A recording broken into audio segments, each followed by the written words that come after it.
आप ऑनलाइन जुड़ रहे हैं, जोरदार करतल ध्वनि के साथ स्वागत करें। सबाई संगई शांति देवी जैन, जैन निवास लश्कर ग्वालियर से आप गुणायतन से निर्माण मित्र के रूप में जुड़ रहे हैं, आपका बहुत बहुत स्वागत है।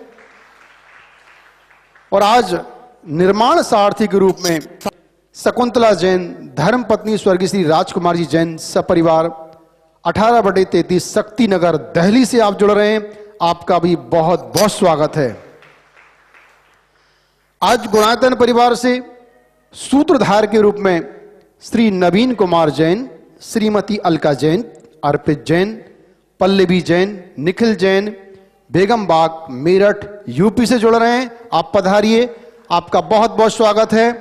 और आपके सम्मान के लिए मैं आमंत्रित कर रहा हूं श्री महावीर जी सोगानी रांची और सुनील जी बक्सी जयपुर, आप पधारे और आपका सम्मान करें। आज गुणायतन परिवार से गुप्त रूप में ट्रस्टी के रूप में भी एक महानुभाव जुड़े हैं, हम उनका भी हृदय से बहुत बहुत अभिनंदन करते हैं, सम्मान करते हैं, स्वागत करते हैं। आप सब परिवार पधारें। श्री नवीन जी जैन, श्रीमती अलका जैन, अर्पित जैन, पल्लवी जैन, निखिल जैन, बेगम बाग मेरठ यूपी से, सबको आ जाने दो।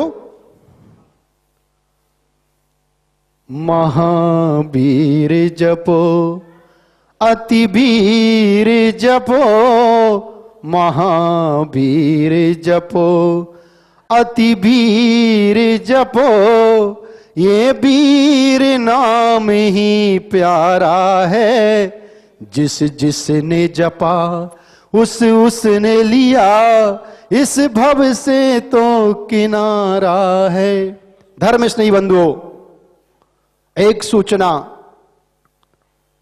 Doctor KM. गंगवाल जो समाज सेवी हैं, डॉक्टर हैं, गुरु भक्त हैं, मुनि श्री के चरणों में समर्पित हैं।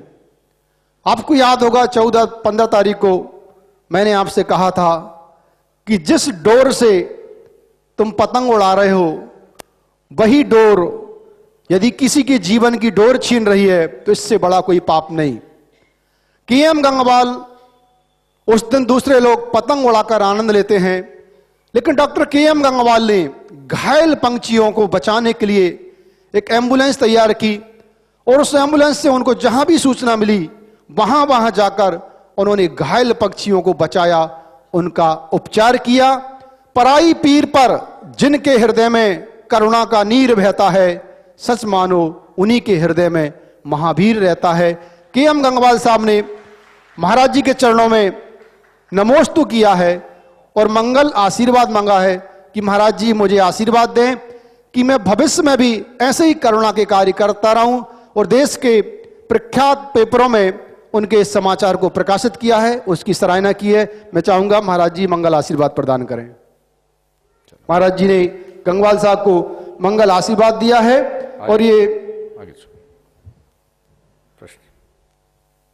सूचना आई है जो आपको मैंने बताई थी। जय जिनेन्द्र। चलें, मैं प्रश्न के लिए आमंत्रित कर रहा हूं।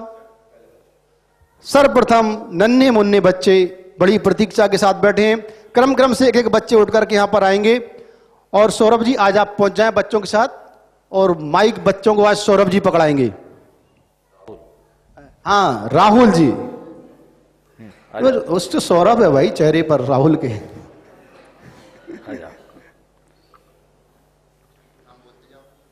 मेरा नाम अक्षर जैन है। बाहुबली भगवान में इतनी ताकत होती है, तब हम में क्यों नहीं होती है इतनी बहुत ताकत? अच्छा, बहुत अच्छा, बहुत अच्छा। आपने नाम तो बता दिया, ये और बता दो कहाँ से आए हो? कहाँ दिल्ली से। दिल्ली से आए हैं। देखो, बाहुबली भगवान में जितनी ताकत है उतनी ताकत हम में भी है, लेकिन हम लोग कमजोर क्यों पड़ते हैं? क्योंकि हमें अपनी ताकत का पता नहीं है। समझ गए? बाहुबली भगवान को ताकत का पता था। समझ गए? एक स्टोरी सुना दूं, तुम लोग समझ में आ जाएगा। एक जगह एक हाथी बंधा हुआ था, और उस हाथी को किससे बांधा था? एकदम पतली सी रस्सी से। बड़ा सारा हाथी पतली से रस्सी से बांधा हुआ था। तो व्यक्ति ने देखा तो उसके महावत से कहा, आप बड़े बेवकूफ़ हो, हाथी, इतने बड़े हाथी को इतनी पतली सी रस्सी से बांधे हो, ये तो हाथी एक झटके में रस्सी को तोड़ेगा और चल देगा। फिर आप क्या करोगे, उत्पाद भी मचा सकता है। तो हाथी के महावत ने कहा नहीं, ये हाथी नहीं तोड़ेगा। बोले कैसे बात करते हो? बोले बोल रहा हूँ ना, ये नहीं तोड़ेगा। बोले आप कैसे बोल रहे? बोले हम रोज इस रस्सी से इसको बांधते हैं। तो क्यों नहीं तोड़ेगा, इसका रहस्य क्या है? बोले बात ऐसी है, जब ये हाथी छोटा था ना, तब हम इसको इतनी मोटी रस्सी से बांधते थे। हाथी छोटा था, उस समय रस्सी मोटी थी, ये तोड़ने का प्रयास करता था और प्रयास करता था, रस्सी टूटती नहीं थी। थोड़े दिन प्रयास किया, फिर बाद में इसके दिमाग में बैठ गया ये रस्सी मुझसे टूटने वाली नहीं है। तो रस्सी मुझसे टूटने वाली नहीं है, इसलिए तोड़ने का प्रयास ही इसने बंद कर दिया, और इसलिए हाथी आज भी बंधा हुआ है। समझ गए? तो हम सब लोग संसार के जितने प्राणी हाथी के समान हैं, जो रस्से को तोड़ तो सकते हैं पर तोड़ने की ताकत है इसका उनको पता नहीं है। अपनी शक्ति को जगाओगे तो वैसा पाओगे। मेरा नाम भव्या जैन है, मैं भिलाई से आई हूँ। मेरा प्रश्न ये है कि मोबाइल में रिंगटोन नमोकार की लगाते हैं तो उससे क्या लाभ है और क्या नाश है? देखो, नमोकार की आराधना के लिए मोबाइल में नमोकार डालना कोई दोष नहीं है, लेकिन रिंगटोन की तरह उसे मत देखो, उसे मंत्र की तरह देखो। अगर आपने नमोकार या अन्य किसी मंत्र को उसमें रखा है, तो जब तक उस मंत्र का पूर्ण उच्चारण न हो तब तक आप उसे काटो मत, फोन मत उठाओ। किसी का फोन आ रहा है, चलो उस बहाने पूरे नमोकार को सुन लो, साथ में आप भी गुनगुना लो, कुछ पुण्य आएगा, और नमोकार मंत्र सुन के जो मैसेज पाओगे वो अच्छा ही पाओगे। लेकिन आप लोग क्या करते हैं, नमो अरिहंतानम हुआ नहीं और आपने काट दिया। कितना भी अर्जेंट है, 30 सेकेंड में पूरी रिंगटोन पूरी हो जाती, इतने बिजी थोड़ी है। उस समय ये दिखना चाहिए मंत्र है, रिंगटोन नहीं है, और मंत्र को मैं बीच में खंडित नहीं करूं। कदाचित बहुत अर्जेंसी है तो नमो अरिहंतानम बोल रहा है तो नमो अरि पे उसका गला मत घोटो, कम से कम नमो अरिहंतानम तो हो जाने दो। नमो सिद्धानम आ रहा है तो नमो सिद्धानम हो जाने दो, जो पद है कम से कम उतना तो हो जाने दो। कायदे से तो पूर्ण मंत्र सुन करके ही करना चाहिए। आप हमसे पूछोगे कि रिंगटोन में रखें या नहीं रखें, मेरी राय में रखना बुरा नहीं है, इससे आपके जैन होने की पहचान होती है और महामंत्र के का प्रचार भी होता है, लोगों का श्रद्धान बढ़ता है। चलिए बच्चे लोग, दूसरा बच्चा उठ के तैयार है, खड़े होकर। नमोस्तु महाराज जी, मेरा नाम दैनिक जैन है, मैं कानपुर से आया हूँ। मेरा प्रश्न ये है कि हम लोग सुबह जल्दी उठ के स्कूल जाते हैं, तो घर में जो पूजा स्थल है उसके दर्शन करना पर्याप्त है कि हमें मंदिर जाकर दर्शन करना चाहिए? देखो, न जाने की अपेक्षा पूजा स्थल पर जाना ठीक है, पर वो पूरा नहीं है। समझ गए? तो क्या करो, सुबह नहीं जा सको तो शाम को जाओ, ज़्यादा दूर हो तो कम से कम वीकेंड में जाओ। कोशिश करनी चाहिए 24 घंटे में एक बार भगवान के दर्शन जरूर करें, क्योंकि घर घर होता है और मंदिर मंदिर होता है। नमोस्तु। चलो। नमोस्तु महाराज जी, मेरा नाम सिद्ध जैन है, मैं कोसी से आया हूँ। मेरा प्रश्न ये है, नमोकार मंत्र में सिद्ध परमेष्टि से पहले अरिहंत परमेष्टि को क्यों नमस्कार किया जाता है? इसका कई बार उत्तर दे दिया। हम लोग बोलते हैं ना, अरहंत भगवान ने हमें सिद्धों का पता बताया है ना। तो गुरु गोविंद दोनों खड़े, काके लागे पाए, बलिहारी गुरु आपकी गोविंद दियो बताए, जो बोलते हैं। तो हमारे लिए अरहंत गुरु के समान है, इसलिए सिद्धों से पहले अरहंत को याद करते हैं। नमोस्तु गुरुदेव, मैं खुशी जैन, कोटा राजस्थान से। गुरुदेव, मेरा प्रश्न यह है कि स्कूल लाइफ में हम लड़कियों के संबंध अन्य लड़कों से बन जाते हैं, तो हम उससे कैसे बचें? देखो, तुमने बहुत ज्वलंत प्रश्न किया है, और मैं तुम्हारे माध्यम से तुम्हारे उम्र के सारे बच्चों और अभिभावकों, पेरेंट्स से कहना चाहता हूँ कि समय को देखते हुए दोस्ती पर नियंत्रण होना चाहिए। मेरा अनुभव ये बताता है, 6th क्लास की एज से ही बच्चों में गलत प्रवृत्तियों की शुरुआत हो जाती है, जिससे माँ बाप नहीं जानते, मैं जानता हूँ। मैं इसलिए बोल रहा हूं कि मैंने बच्चों से बात किया है और मेरे सामने बच्चों ने अपनी दिल की बात प्रकट की है। तो दोस्ती पर ध्यान रखना चाहिए। अच्छे संस्कार होने के बाद भी बच्चे संगतिवश भटक जाते हैं। अच्छे संस्कार होने के बाद भी बच्चे संगतिवश भटक जाते हैं। मैं आपको ऐसा बता रहा हूं कि एक बच्ची जो इसी एज में थी 8-9th क्लास में, वो मुसलमान होने से बच गई, संगति। और उसका रीजन, उसकी जितनी फ्रेंड्स थी सब उसी कम्युनिटी को बिलोंग करती थी और एक लड़के के चक्कर में आ गई। वो तो संस्कार अच्छे थे तो बच गए। तो माँ बाप को चाहिए कि बच्चों के दोस्त ज्यादा ना बने, और दोस्त कौन है उन पर ध्यान दे। अच्छे दोस्त चुने जिनमें खोटी आदत ना हो, खोटी प्रवृत्तियां ना हो, जिनके आचार विचार अच्छे हो, जिनके संस्कार अच्छे हो, उन्हीं बच्चों के साथ आप अपने बच्चों की दोस्ती को चलने दें। जिन बच्चों की संगति और प्रवृत्तियां अच्छी नहीं हो, उन बच्चों से अपने बच्चों को बचा करके रखें। और बच्चों से इतना स्नेहपूर्ण व्यवहार करें कि बच्चे अपने जीवन की बड़ी सी बड़ी गलती को भी बेझिझक बता सकें। उन्हें माँ बाप से भय न लगे, उन्हें लगे कि नहीं माँ बाप के पास बताएंगे तो हमारी प्रॉब्लम सॉल्व होगी, प्रॉब्लम खड़ी नहीं होगी। प्रायः माँ बाप के डर के कारण बच्चे माँ बाप से चीज़ें छुपाते हैं और मामला गड़बड़ा जाता है। इसलिए वहाँ बहुत सावधान होकर के चलना चाहिए और एक सुरक्षित दूरी होनी चाहिए। ये को एजुकेशन का कुफल है जिसे आजकल बहुत बढ़ावा दिया जा रहा है। कई लोग मेरे संपर्क में आए, एक सज्जन ने इंजीनियरिंग कॉलेज खोला गर्ल्स के लिए, वहाँ लड़कियों का एडमिशन ही नहीं हुआ, अल्टीमेटली उनको पीछे हटना पड़ा। आज के अभिभावकों से मैं कहना चाहता हूँ, को एजुकेशन पर आप बिल्कुल नियंत्रण रखें। संसर्गजा दोष गुना भवंती, संसर्ग का दोष बहुत खतरनाक दोष होता है। 12 वर्ष के उम्र पार करते ही बच्चों में यौन विकार उत्पन्न होने लगते हैं और इस यौन विकार का उभार संगति से और ज्यादा होता है। साथ में स्कूल में जाना, साथ में कोचिंग में जाना, साथ में बातें करना, और बच जाए तो रात में बातें करना। मोबाइल है ही, इंटरनेट है, फेसबुक है ही। मैं आपको बताऊं, मेरे पास एक 15 साल की बच्ची आई जिसने एबॉर्शन कराया, मैंने उसको प्रायश्चित दिया। ये आज के समाज की तस्वीर है। तो समाज को बहुत सावधान होना चाहिए और अपने बच्चों के प्रति बहुत सजग रहना चाहिए।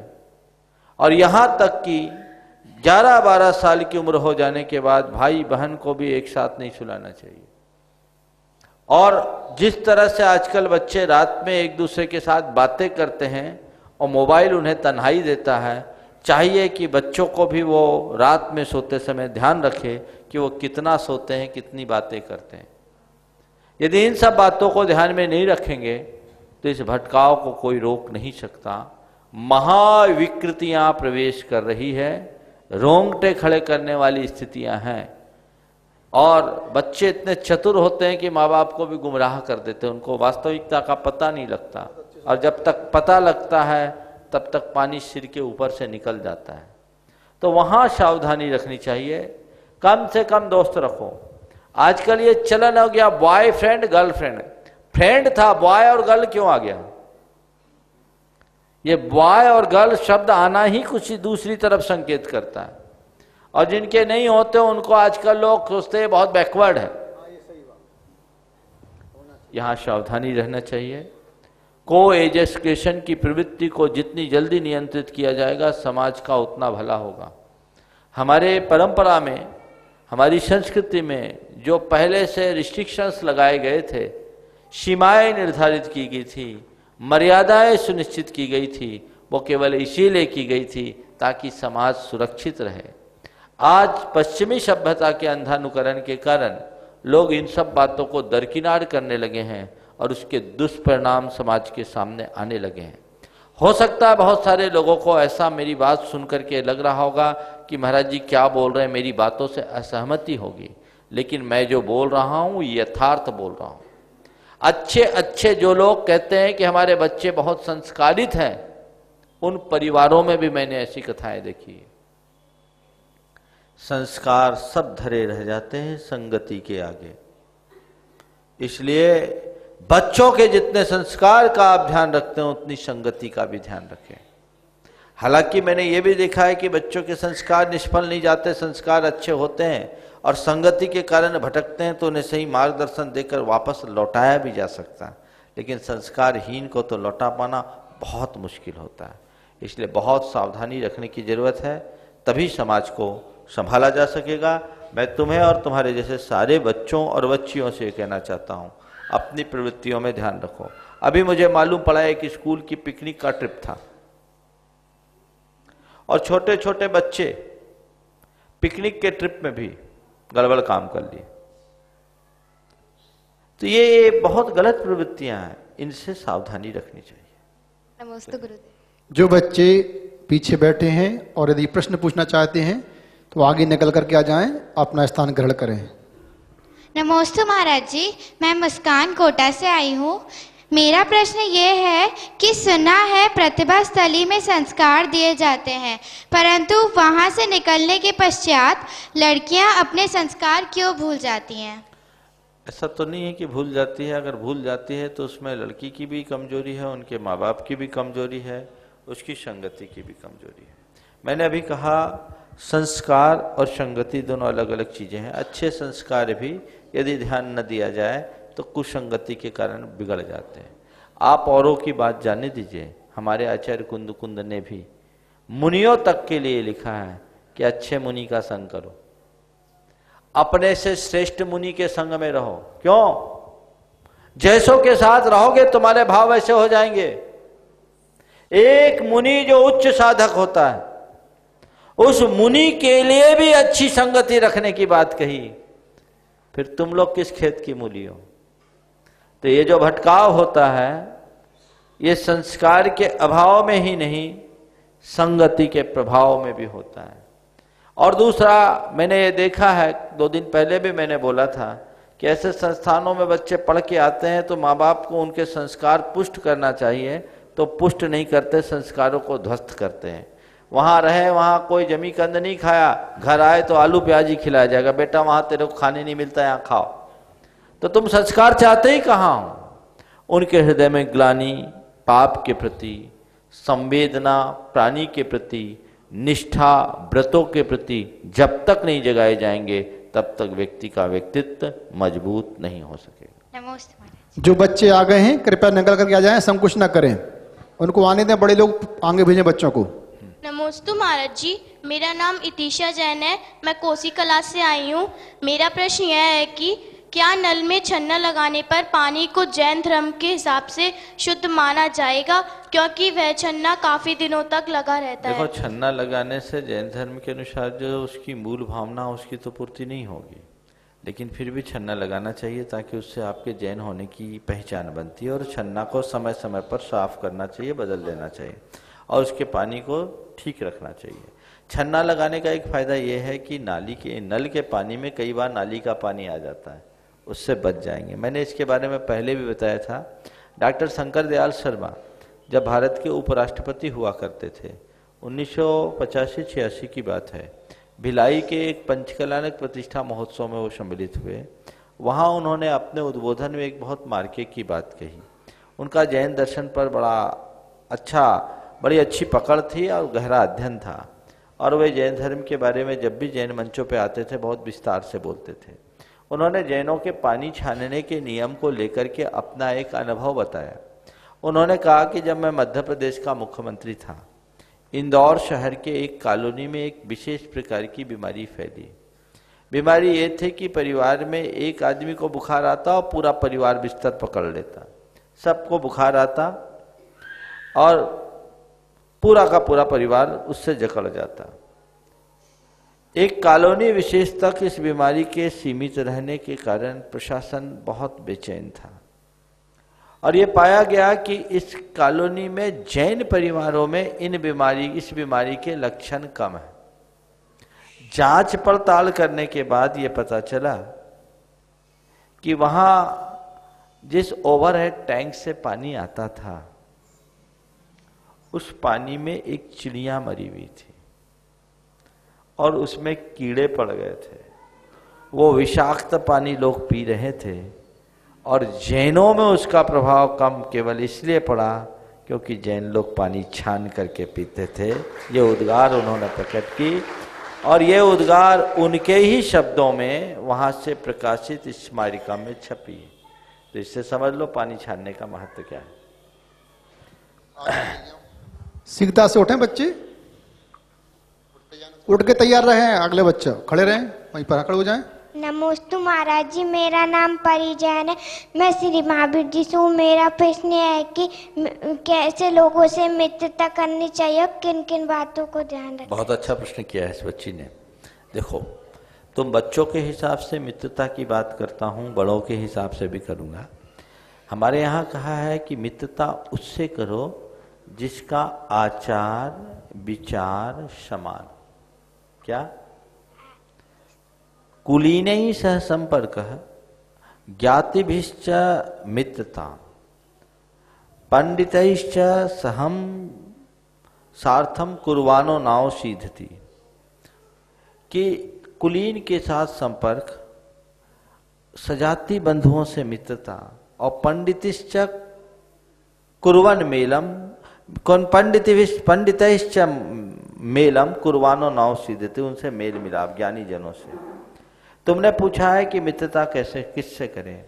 ऐसे बच्चों से अपनी मित्रता रखो जिनके चाल चलन अच्छे हो, जिनका आचार विचार अच्छा हो, जिनकी सोच तुम्हारी सोच के अनुकूल हो, जिनमें कोई खोटी आदतें ना हो। समझ गए?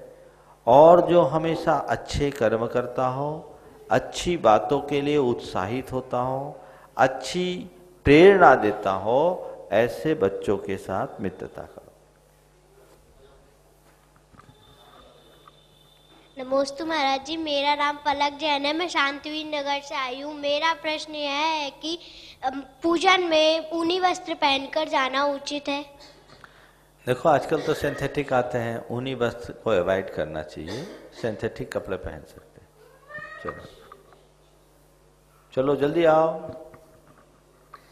नमस्ते महाराज जी, मेरा नाम इप्सा जैन है, मैं दिल्ली से आई हूँ। मेरा प्रश्न ये है कि मम्मी मुझे अच्छी बातें बोलती है और मैं उनकी बात नहीं सुनती और मम्मा मुझे मारती है और डांटती है, तो मैं क्या करूँ? मम्मी मुझे नहीं डांटे। मम्मी की बातें सुनना शुरू कर दो तो मम्मी डांटेगी नहीं, प्यार करेगी। ये बताओ, मम्मी तुम्हारी गलती पर डांटती है कि बिना गलती के डांटती है? गलती पे। गलती पे डांटती है। तो अगर गलती पे डांटती है, गलती पे नहीं डांटेगी तो क्या होगा?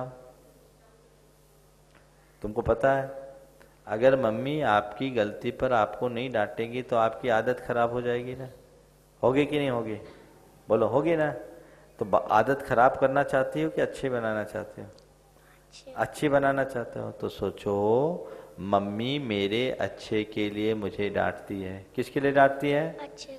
और मम्मी जब अच्छे के लिए डांटती है, अच्छी बात बोलती, तो मैं मम्मी की बात मानूंगी, तो मम्मी मुझे डांटेगी नहीं, मुझसे खुश होगी। तो अब मम्मी को खुश रखना है तो क्या करना है? मम्मी की बातें मानते जाना है। ठीक है, चलो नेक्स्ट। नमोस्तु महाराज जी, मेरा नाम विकास जैन है, मैं श्री शांतिवीर नगर से आया हूँ। मेरा प्रश्न ये है कि मैं मंदिर जी में दर्शन करते समय मेरे भाव नहीं बनते, इसके लिए मैं क्या करूँ? बस ये सोचना शुरू कर दो कि मैं प्रतिमा जी के। बहुत अच्छी बात पूछा इस बच्चे ने, हंसिए नहीं। ये जो बोल रहा है आप लोग भी उसमें शामिल हैं। ऐसा मत सोचो कि आप लोग दूध के धुले हैं। हाँ, बच्चे बोलते हैं वो वही बात बोलते हैं जो सबके मन में डोलता है। तो मंदिर जी में दर्शन करते समय भाव नहीं बनते तो उसका एक उपाय, मंदिर आओ ना तो ये मत सोचो कि मैं भगवान की प्रतिमा के दर्शन कर रहा हूं, ये सोचो कि मैं भगवान के दर्शन कर रहा हूं। अगर तुम्हें वेदी में विराजमान मूर्ति में भगवान दिखने लगेंगे ना तो तुम्हारा मन ऑटोमेटिक पागल हो जाएगा, एकदम भगवान में रम जाएगा। समझ गए? तो वो देखने की कोशिश करो, मन लगाओ, और फिर जो स्तुति पाठ पढ़ोगे उसमें आनंद आएगा। नमोस्तु महाराज। नमोस्तु महाराज जी, मेरा नाम अदिति जैन है, मैं फरीदाबाद से आई हूँ। मेरा प्रश्न यह है कि जैसे मनुष्य के अंतिम समय में उसे नमोकार मंत्र सुना दिया जाता है तो उसकी गति अच्छी होती है, परंतु अगर किसी मनुष्य ने शुरू से ही अच्छे कर्म ना किए हो और उसके अंतिम समय में उसे नमोकार मंत्र सुना दिया जाए तो क्या उसकी गति अच्छी होगी? कृपया मार्गदर्शन। बहुत अच्छा प्रश्न है कि अगर अंत में किसी के परिणाम अच्छे हों तो उसका परिणाम बहुत अच्छा होता है। कहावत है अंत मता सोगता। क्यों? वो अच्छे भाव के साथ दिया है। मृत्यु के क्षणों में अच्छे परिणाम होना बहुत दुर्लभ होता है। मनुष्य की बात जाने तो जीवनधर कुमार ने कुत्ते को नमोकार सुनाया था, वो देव बन गया। चारुदत्त ने मरते हुए बैल को नमोकार सुनाया था, वो देव हो गया। पार्श्वनाथ भगवान ने मरते हुए नाग नागिन को संबोधा था, कहानियों के अनुसार नमोकार सुनाया था और वे क्या बन गए? देव बन गए। तो मरण के समय में भी यदि किसी को संबोधा जाए और वो अंदर से स्वीकार ले तो वो तर सकता है। समझ गए? कभी कभी डूबते को तिनका भी सहारा बन जाता है। फिर आप ये कह सकते हो महाराज फिर जिंदगी भर काहे को करें, आखिरी में जप ले तो मजा आ जाएगा। ऐसा सवाल भगवती आराधना में किसी ने उठाया आचार्य से, तो अपराजित सूर्य ने उसे जबरदस्त मीठी फटकार लगाई। उन्होंने कहा सुनो, वहां प्रश्न किया कि भाई जब अंतिम समय की आराधना का ही महत्व है, जिंदगी भर साधना करो अंत में विराधना हो जाए तो कोई मतलब नहीं, और जिंदगी भर चाहे पाप करो अंत में भगवान को जप लो तो तर जाओगे, तो अंत ही में जपेंगे। जीवन भर इतनी मशक्कत करने की क्या जरूरत?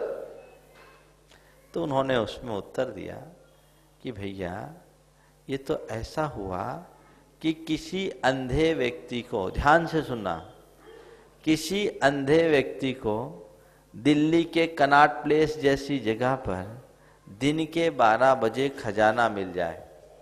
क्या?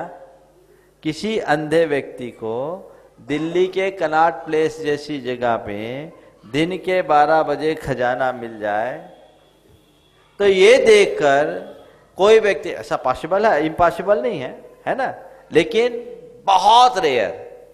तो अंधे को दिन के 12 बजे दिल्ली के कनॉट प्लेस जैसी जगह में किसी अंधे को खजाना मिल जाए, यह देखकर दूसरा आदमी ये सोचकर अपनी आंखें फुड़वा ले कि अंधे को खजाना मिलता है, तो उसको क्या कहोगे?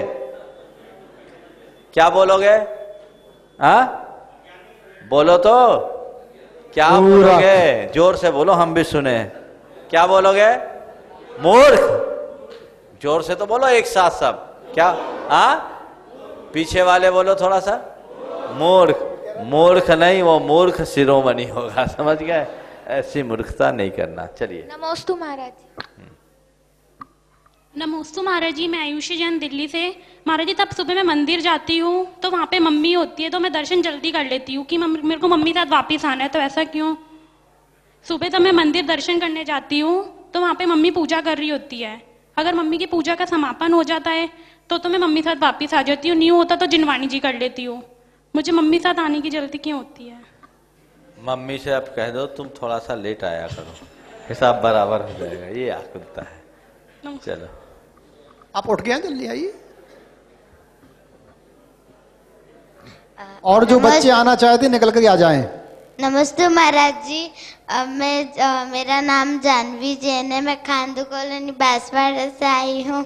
मेरा प्रश्न ये है कि जैन धर्म को दो भागों में क्यों अलग किया, एक दिगंबर और श्वेतांबर?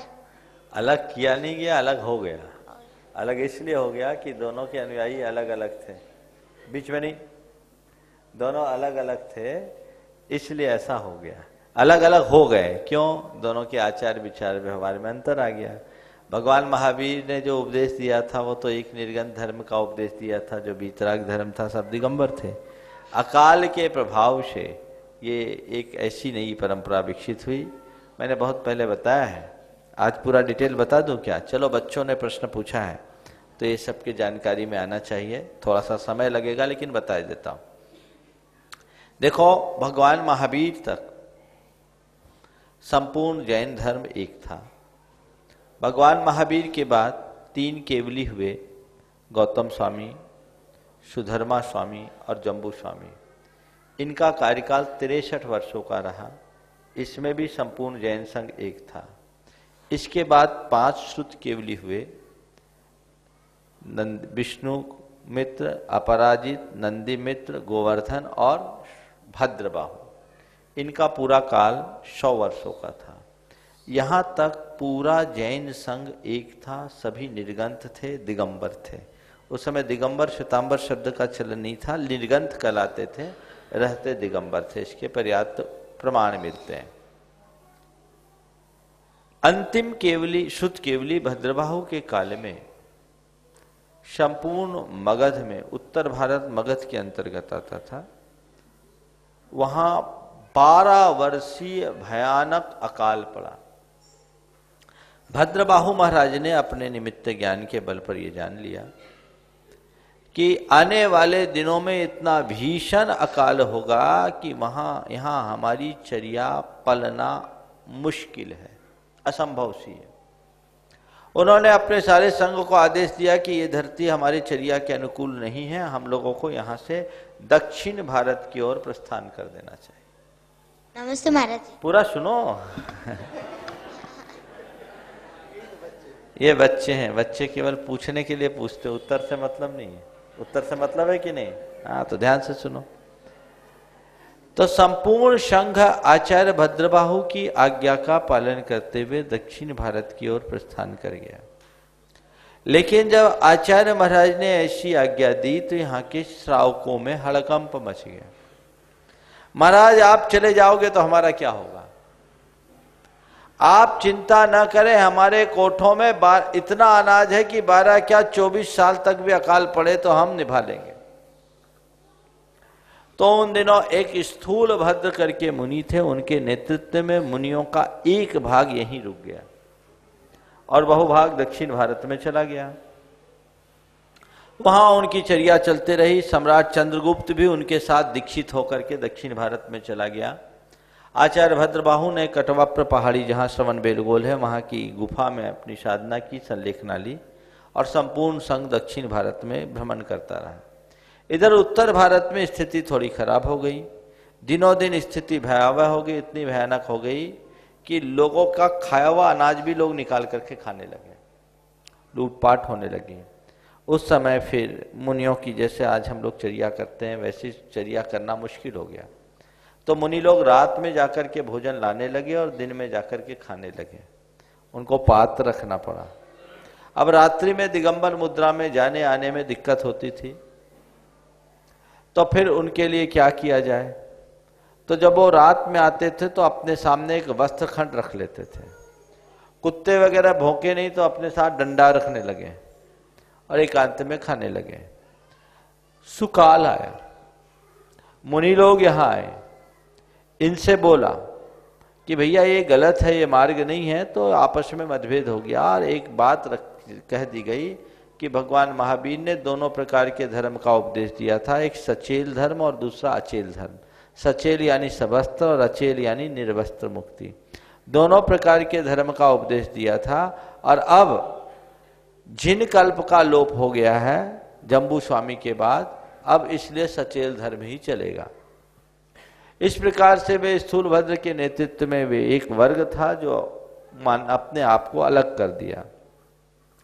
चलता रहा। प्रारंभ में ये जो मुनि थे, यहीं से श्वेतांबर और दिगंबर दो मत का विभाजन हुआ। प्रारंभ में ये जब होते थे तो अपने हाथ में एक वस्त्र ऐसे लटका करके रखते थे। फिर कटी वस्त्र यानी कमर में एक वस्त्र लटकाते थे। इसको बोलते थे अर्धफालक संप्रदाय, जो श्वेतांबरों के पूर्वज है। मथुरा के कंकाली टीला से एक आयाक पट्ट मिला है, जो शिला पट्ट होता है उसको आयाक पट्ट बोलते हैं।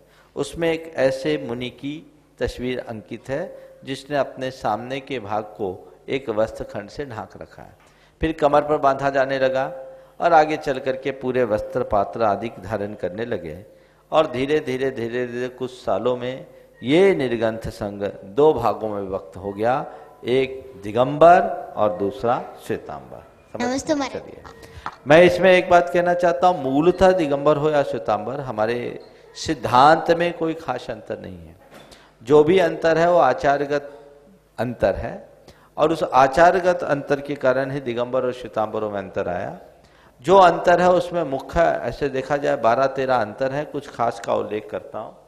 श्वेतांबर परंपरा के अनुसार, दिगंबर परंपरा के अनुसार दिगंबर अवस्था में ही मुक्ति मिलती है। श्वेतांबर परंपरा के अनुसार सबस्त होते हैं। दिगंबर मुनि 24 घंटे में एक बार भोजन करते हैं, उनके यहाँ एक बार भोजन का कोई नियम नहीं है। वे दिगंबर मुनि कर पात्र में भोजन करते हैं, वे पात्र में भोजन करते हैं। ऐसी अन्य अनेक भी बातें हैं जिनका भी समय अभाव में उल्लेख मैं नहीं कर रहा हूँ। हाँ, बोलिए। आगे तैयार रहेंगे शरद चंद्र सेठी भोपाल, सतीश नजा ललितपुर और मनोज जैन हांसी। नमस्ते महाराज जी, मेरा नाम प्रतीक्षा जैन है, मैं श्री महावीर जी से हूँ। महाराज जी मेरा प्रश्न है कि ये जो नए नए मंदिर बनते जा रहे हैं, मतलब ये क्या है, सही है? और मंदिरों को इतना आलीशान बनाने का और इन सब का क्या मतलब है? जो हमारे वीतरागी प्रभु हैं उनको तो मुझे जितना ज्ञान है उसके अनुसार कोई मतलब नहीं है, तो फिर मंदिरों में हम जो भी इतना रुपए लगा रहे हैं या इतना सुंदरता बना रहे हैं उसका क्या मतलब है? बहुत सुंदर। देखो, एक तो नए नए मंदिर बनाने की बात जहां तक है, जैसे जैसे समाज बढ़ता है मंदिर बनते रहना चाहिए। मंदिर केवल धार्मिक स्थल नहीं है, वो धर्म प्रभावना के साथ साथ हमारे सांस्कृतिक इतिहास का एक बहुत बड़ा दस्तावेज भी है।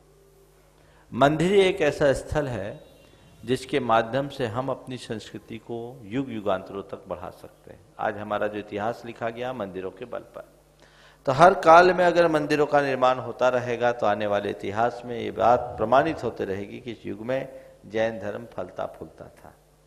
अब रहा सवाल इतना आलीशान मंदिर बनाने की क्या जरूरत है।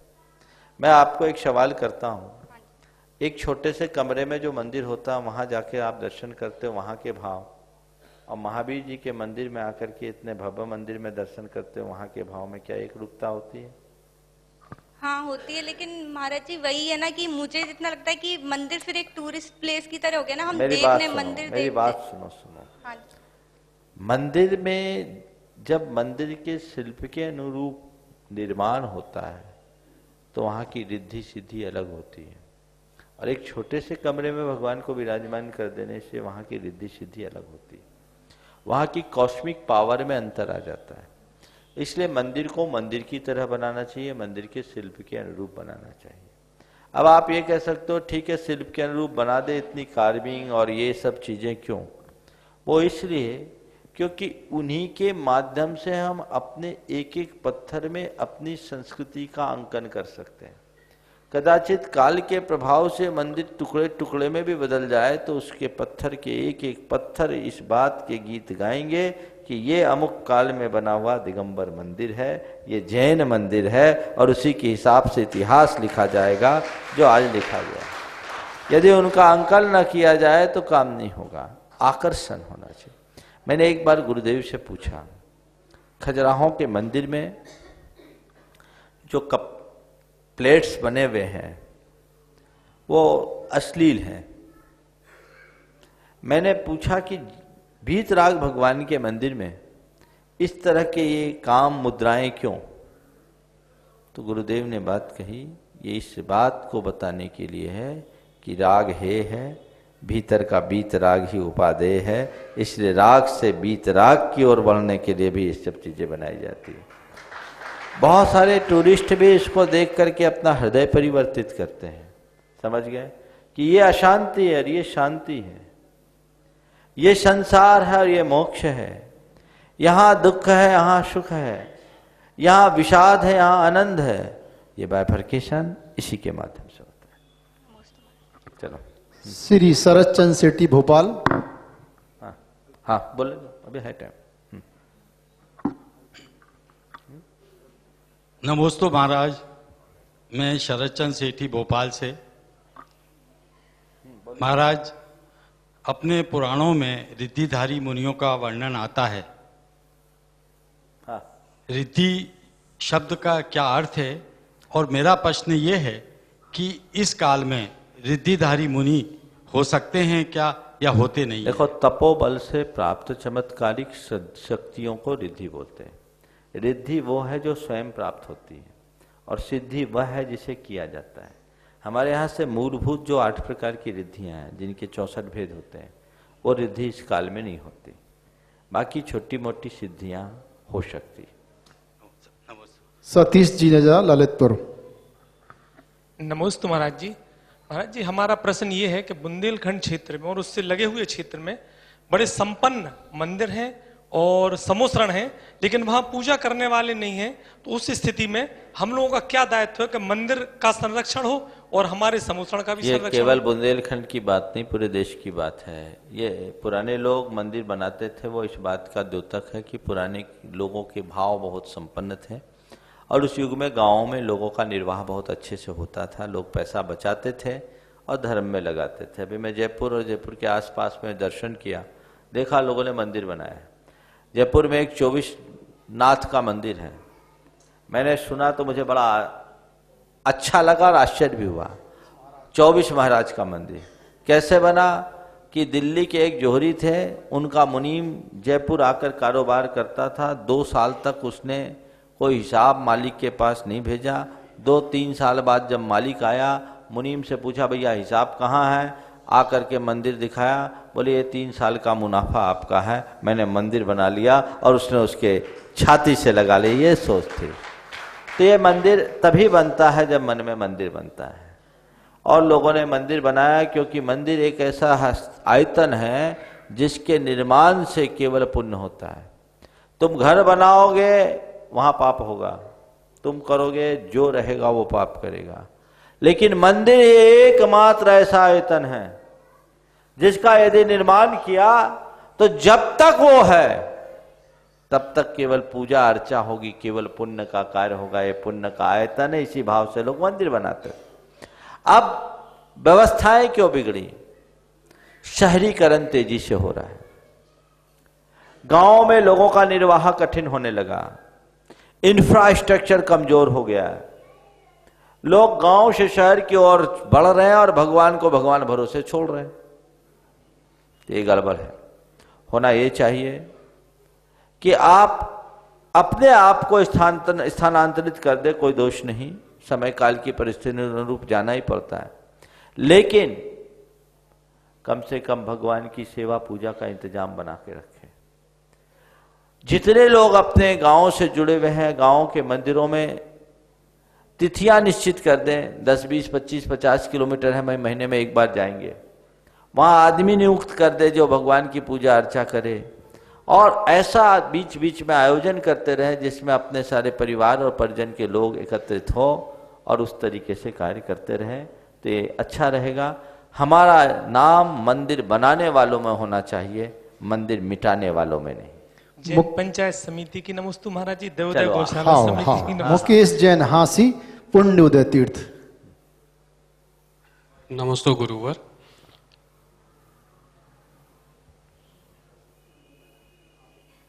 नमस्ते गुरुवर। हमारा प्रश्न ये है महाराज जी कि संसारिक जीवन में पुरुषार्थ का क्या महत्व है और धर्म के क्षेत्र में पुरुषार्थ का क्या महत्व है? क्या धर्म के क्षेत्र में पुरुषार्थ किया गया जल्दी सफल होगा?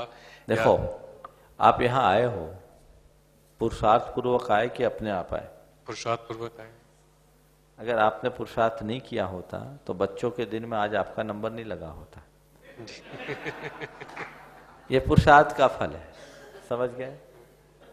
तो हमें हमेशा क्या करना चाहिए, मैं एक सूत्र दे रहा हूं। जब कोई कार्य हम प्रारंभ करें तो ये मान करके करना चाहिए कि जो मैं करूंगा वही होगा, और मुझे अपना 100% उसमें लगाना है।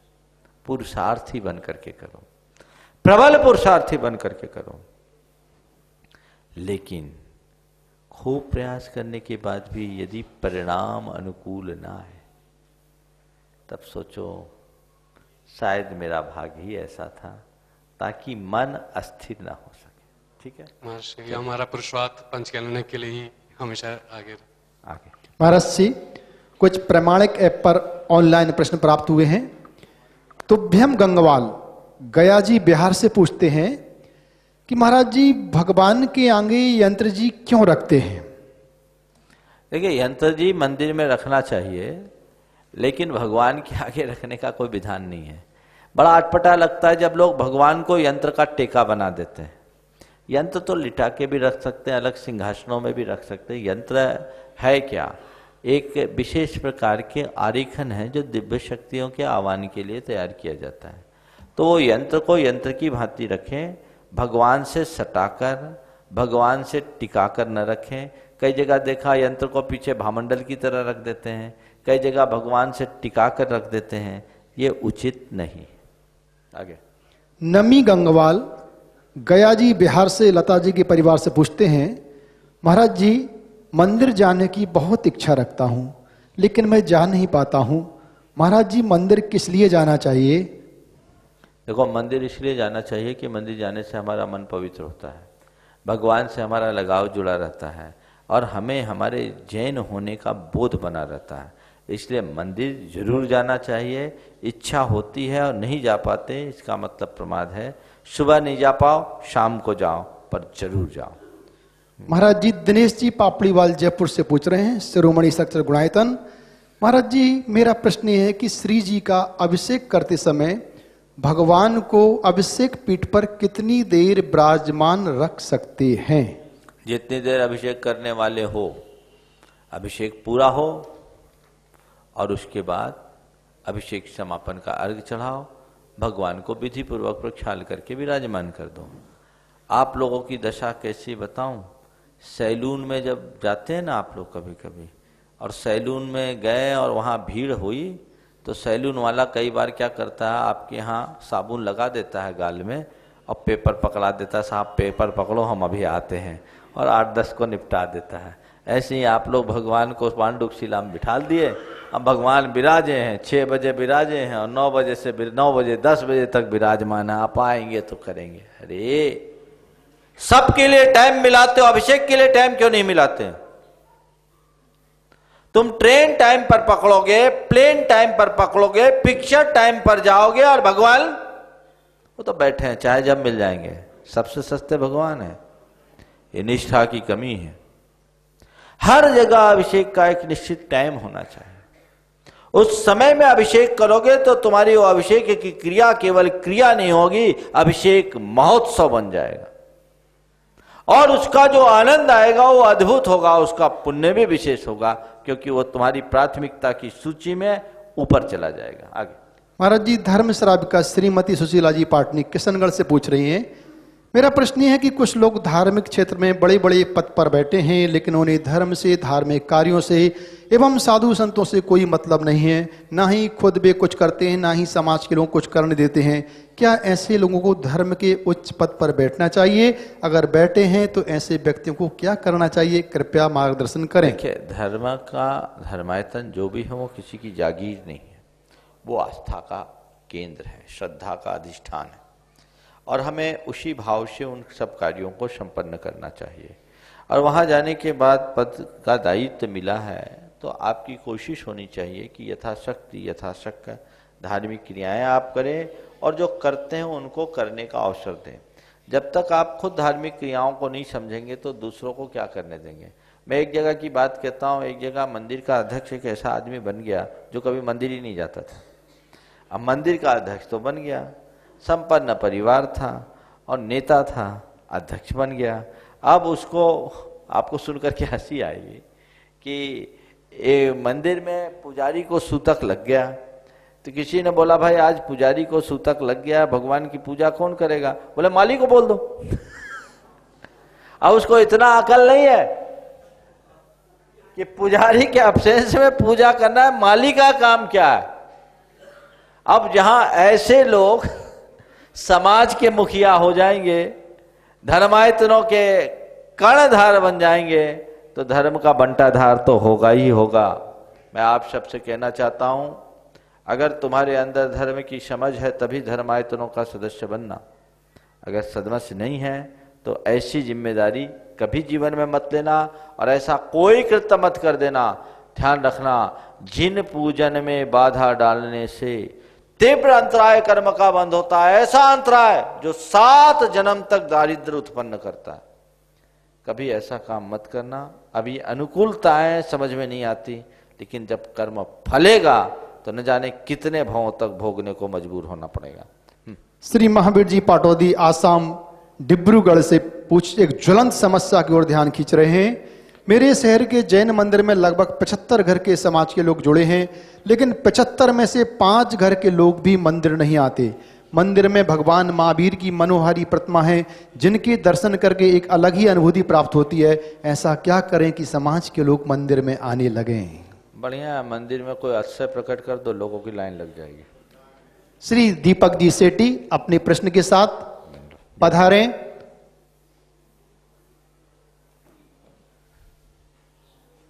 माइक दें दीपक जी को।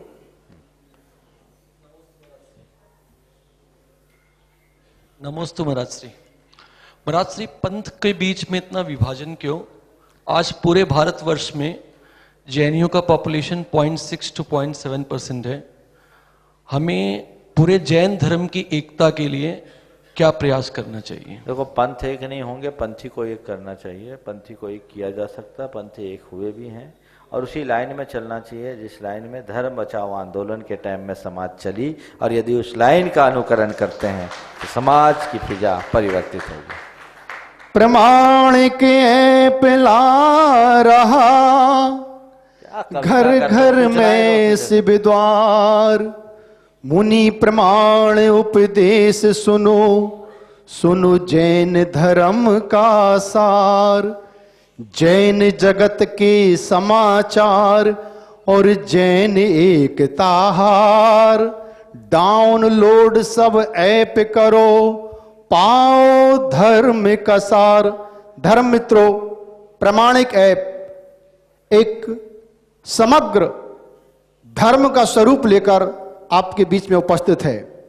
प्रमाणिक ऐप पर आप जैन जगत के समाचार, मुनिश्री के मंगल प्रवचन, शंका समाधान के ऑडियो वीडियो दोनों प्राप्त करेंगे। और निकट भविष्य में आप प्रमाणिक ऐप पर मुनिश्री के प्रवचन एवं शंका समाधान भी लाइव सुन सकेंगे। प्रमाणिक ऐप को आप एंड्रॉयड, आईफोन, iOS, ब्लैकबेरी पर आप डाउनलोड कर सकते हैं। प्रमाणिक ऐप डाउनलोड करें और दूसरों को डाउनलोड कराएं और धर्म की प्रभावना में अपना सहयोग प्रदान करें। कल रविवार है, प्रातःकाल मुनिश्री का मंगल प्रवचन 8:45 पर इसी सभागार में होगा। आप पधारें और मुनिश्री के प्रवचन का धर्म लाभ लें। मुनिश्री का मंगल साहित्य प्रवचन की पेन ड्राइव नीचे स्टॉल पर उपलब्ध है आधे मूल्य पर। आप जरूर ज्ञान लक्ष्मी को अपने साथ ले जाएं और मुनिश्री की वाणी को जन जन तक पहुंचाएं। आज मुस्कान खुशी जैन कोटा से निर्माण धर्मेंजन की सुपुत्री निर्माण निधि के रूप में जुड़ी है। आपका बहुत बहुत स्वागत है। करतल ध्वनि के साथ इस नन्ही बालिका का आप स्वागत करें। हो गया?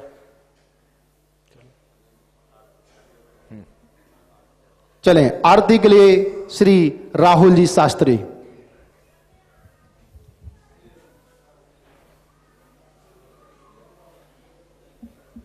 बोलिए मुनिश्री प्रमाण सागर जी महाराज की जय। मुनिश्री